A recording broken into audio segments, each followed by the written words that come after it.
Welcome to New Burgers. We're going to make a short video on how I carbonate my beer. First, I'm going to transfer my shit from my fermenter into my keg.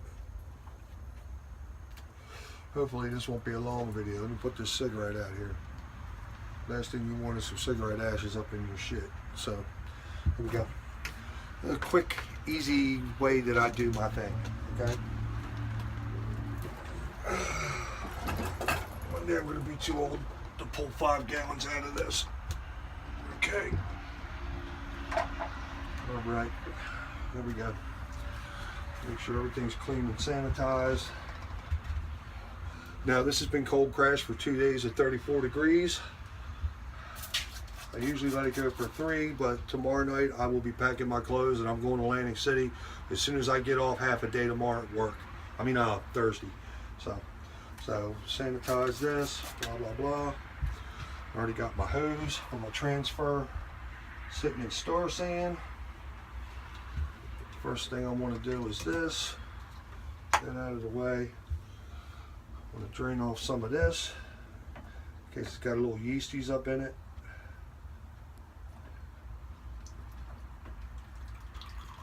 Yep. She's clear. And I will drink this. Don't think I won't, even with the yeasties in it. Okay, I have a little more than 5.5 gallons here, which is good. I got about 5 5/8, about 5.5. I already cleaned and sanitized the keg. It was full of CO2. Pop this down out of here. Still got a little bit of residual star sand in it from when I sanitized it and pressurized it. We're going to get that out of there. Okay, that's good. Pull this hose out of here, out of my star sand. See, it's all cleaned and sanitized. Everything's sanitized. Everything's sanitized. All right. And keep that on there. There we go. Turn my nozzle down on the speedle. Okay. Make sure there ain't gonna be no splashing.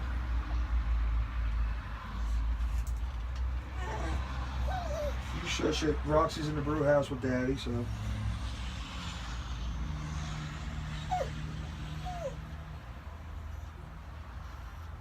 we go, no splashing. We are rolling.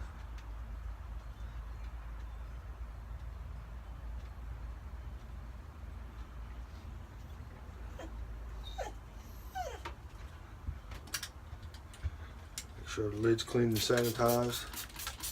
Everything star sand, star sand, star sand, everything star sand. Alright. I'm going to show you how I quickly and easily carbonate my beer. Okay? Shush, Roxy, go. Go. Go on. Now, I have a spare one of these that I hooked to my CO2 tank. I go through the dip tube and I carbonate for 4 minutes going through the dip tube while I shake it at 30 psi, maybe a hair more than that. Okay, but first, this has already been sprayed and sanitized, by the way. But first, I have it on about 10 psi right now with the gas hookup. I'll purge the keg first of all the air and everything. Once I get it closed up, I'll take this off.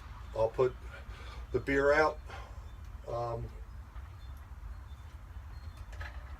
Ball lock, put that on there, hook it to this, crank up the pressure, shake it for 4 minutes. Hopefully my phone won't go dead while I'm recording this. So, yep, we are a draining. I have to wash out my fermenter.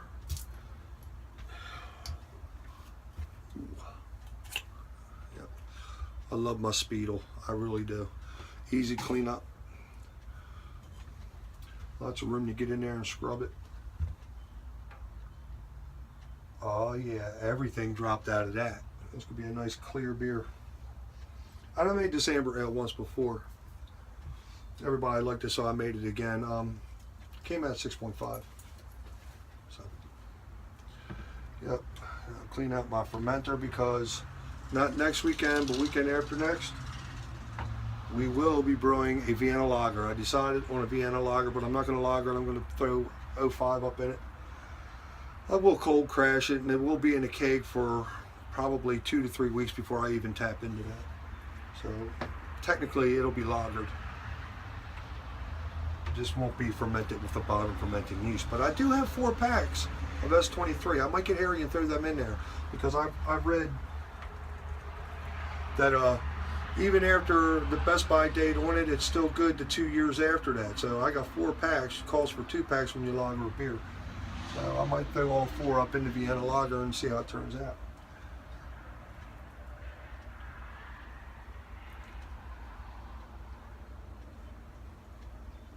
We're almost there.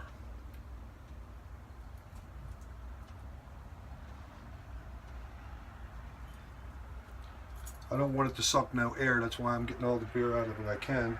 All the way up to about maybe a ½ inch away from the gas in tube. Oh yeah, everything fell out of this. If I was going to brew next week, I would save this yeast. But I don't like to keep anything over 2 weeks, and I don't make yeast starters, so.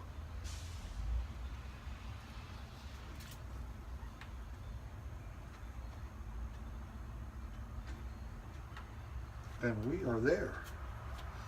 We are there.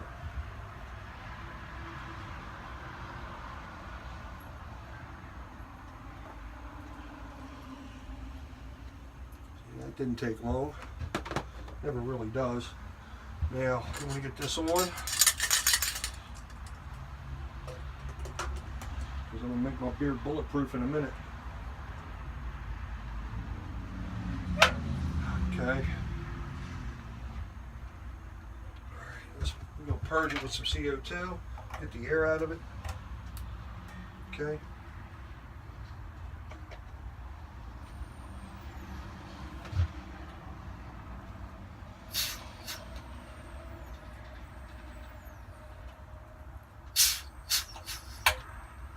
I do this, some people do it about 3 times, I do it about 4 or 5. I just want to make sure.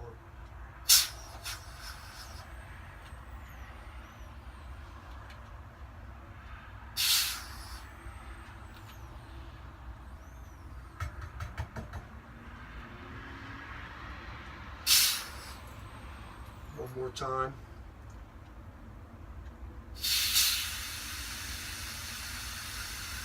Nice long pull on that. Okay, turn this off, crank this up.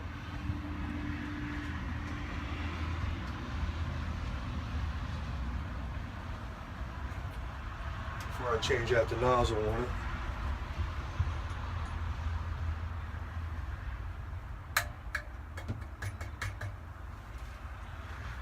We have to get it, there we go. Now we're kicking. Hold on, here we go.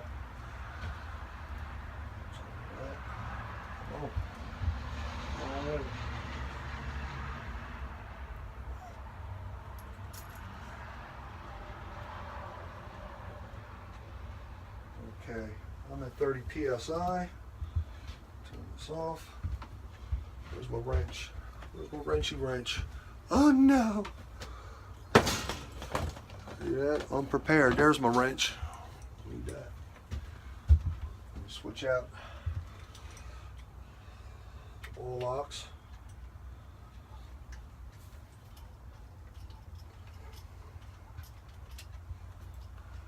Put this on. Oh, gotta spray it. Gotta spray it. See that? This is what happens when you try to rush. Get a little crud. Shouldn't try to rush. I know I could get about 20 minutes out of this video, I think. Maybe 15. We'll find out. I never do no kind of educational videos. Nobody actually knows what the fuck Craig does in the brew house. So, all right, dip tube side. We are hooked up, and you hear it go boom. Okay, I got a timer set for 4 minutes.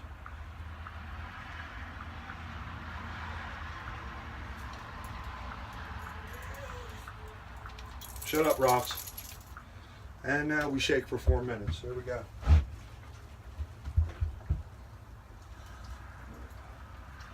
Something's wrong. Oh shit. Don't tell me I'm out of gas.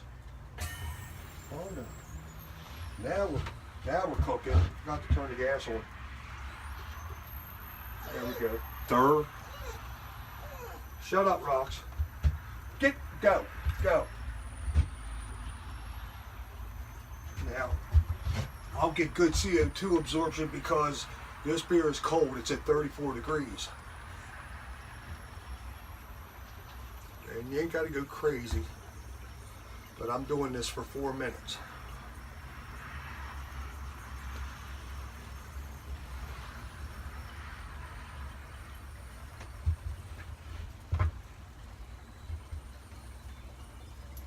I'm at 35 psi, but that's okay. And you'll find out why in a minute.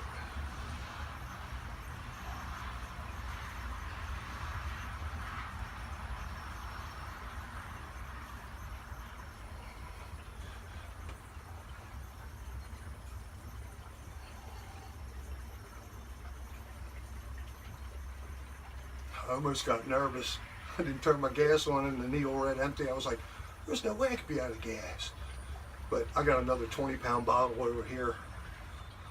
So it's highly unlikely I'm going to run out of any kind of CO2 anytime soon. So 2 more minutes of me watching me shake this.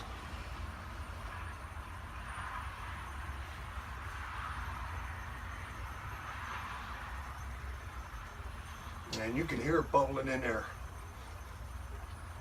Now, have I tried it the other way, low and slow? Yeah. But, you know, honestly, if you do it this way, if you leave it sit a day, the next day you purge the keg, you set it on serving pressure, and you can pour yourself a beer and it's perfectly carbonated. At least, I find it is.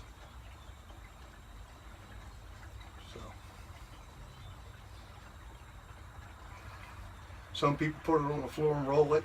I don't want to do that. No, cold crash it, stick it in the keg, and do this method. Stick it right in the keezer. I don't even have to put gas on it. I'll leave it under 30 pound of pressure inside the keg without the gas hooked up for 1 or 2 days. Sometimes I'll leave it a week, and then I'll purge the keg and set it at serving pressure. Doesn't come out foamy. Perfect. But I give it a couple days rest. 1 more minute, people.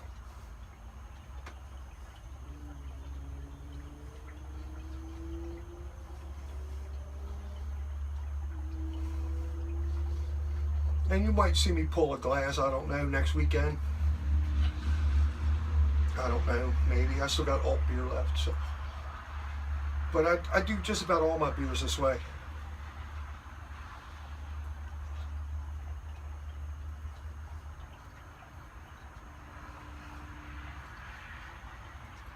This is the amber ale going in the keg today. 20 seconds.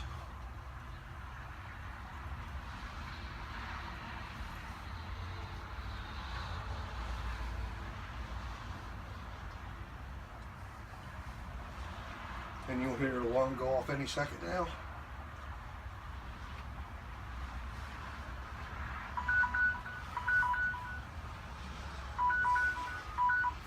So I'm done. I'll give it an extra shake because I was slow at getting started.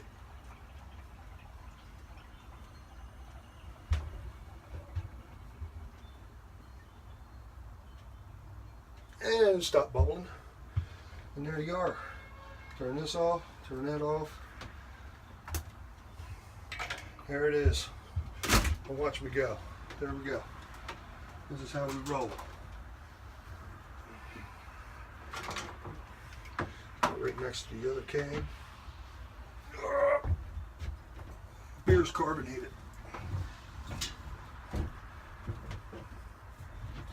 Now you're like, well, are you gonna hook a gas line to it? No need. No need at all. No reason for it. won't have to do it. Because when I go to hit this in a week, be perfectly carbonated. Now remember, you got to purge the keg first and have your shit set at a low serving pressure at first. Probably like 5.